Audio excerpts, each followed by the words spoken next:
Social मीडियावरून अल्पवयीन मुलीशी ओळख वाढवून तिला आपल्या प्रेमाच्या जाळ्यात ओढून तिचे फोटो व्हायरल करण्याची धमकी देत तिच्यावर वारंवार अत्याचार करणाऱ्या तरुणास अतिरिक्त सत्र न्यायाधीश सूरज केंद्रे यांनी मरेपर्यंत जन्मठेप आणि 17,000 रुपये दंडाची शिक्षा सुनावली।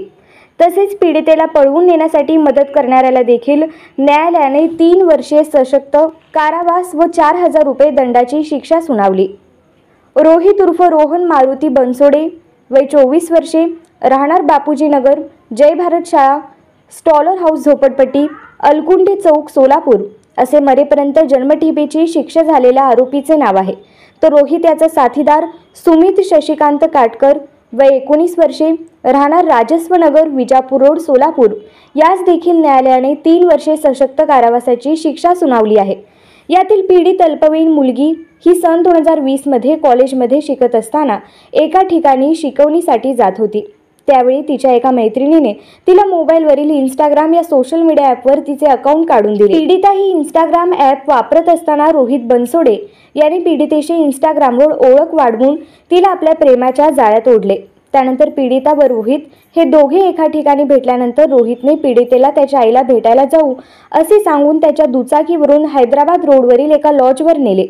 त्या ठिकाणी पीडितेवर जबरदस्तीने शरीर संबंध ठेवले। त्यानंतर रोहित याने पीडितेला तिचे व्हिडिओ शूटिंग व फोटो काढल्याचे सांगून ते व्हायरल करण्याची धमकी देत तिच्यावर वारंवार अत्याचार केला। त्यानंतर ही रोहित याने पीडितेला वारंवार वेगवेगळ्या प्रकारे त्रास देऊन तिचा छळ करून तिच्याकडील पैसे, सोन्याचे दागिने घेऊन गेला। त्यानंतर 16 मे 2021 रोजी रोहित याने आपला मित्र सुमित काटकर याच्या मदतीने पीडितेला दुचाकीवरून पळवून नेले। तसेच पीडितेने दुचाकीवर बसण्यासाठी नकार दिल्याने तिला दोघांनी मारहाणी केली होती। पीडितेच्या नातेवाईकांच्या फिर्यादीवरून विजापूर नाका पोलीस ठाण्यात अपहरणाचा गुन्हा दाखल करण्यात आल्यानंतर पोलीस निरीक्षक YS गायकवाड यांनी तपास करून पीडितेला शोधून काढून रोहित बनसोडे, सुमित काटकर यास अटक केली। पोलिसांनी केलेल्या तपासामध्ये पीडितेवर अत्याचार झाल्याचे निष्पन्न झाल्याने गुन्ह्यांमध्ये पोक्सो बलात्काराचे कलम वाढवण्यात आले। पोलिसांनी तपास करून न्यायालयात दोषारोपपत्र पाठवून दिले। या खटल्याची सुनावणी अतिरिक्त सत्र न्यायाधीश केंद्रे यांच्या समोर झाली।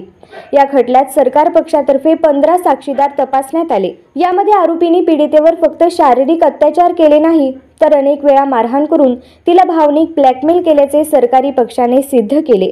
साक्षीदारांच्या साक्षी, पीडितेची साक्ष, पुरावा आणि सरकारी पक्षाचा युक्तिवाद ग्राह्य धरून न्यायाधीश केंद्रे यांनी आरोपी रोहित बनसोडे यास मरेपर्यंत जन्मठेप व सुमित काटकर यास 3 वर्षे सक्त मजुरीची शिक्षा सुनावली। या प्रकरणी सरकारतर्फे ॲडव्होकेट शीतल डोके यांनी तर आरोपीतर्फे advocate Ismail Shaikh, advocate PJ Deshmukh यांनी काम पाहिले। कोर्ट पैरवी म्हणून महिला पोलीस कर्मचारी घाडगे आणि AM काळे यांनी मदत केली।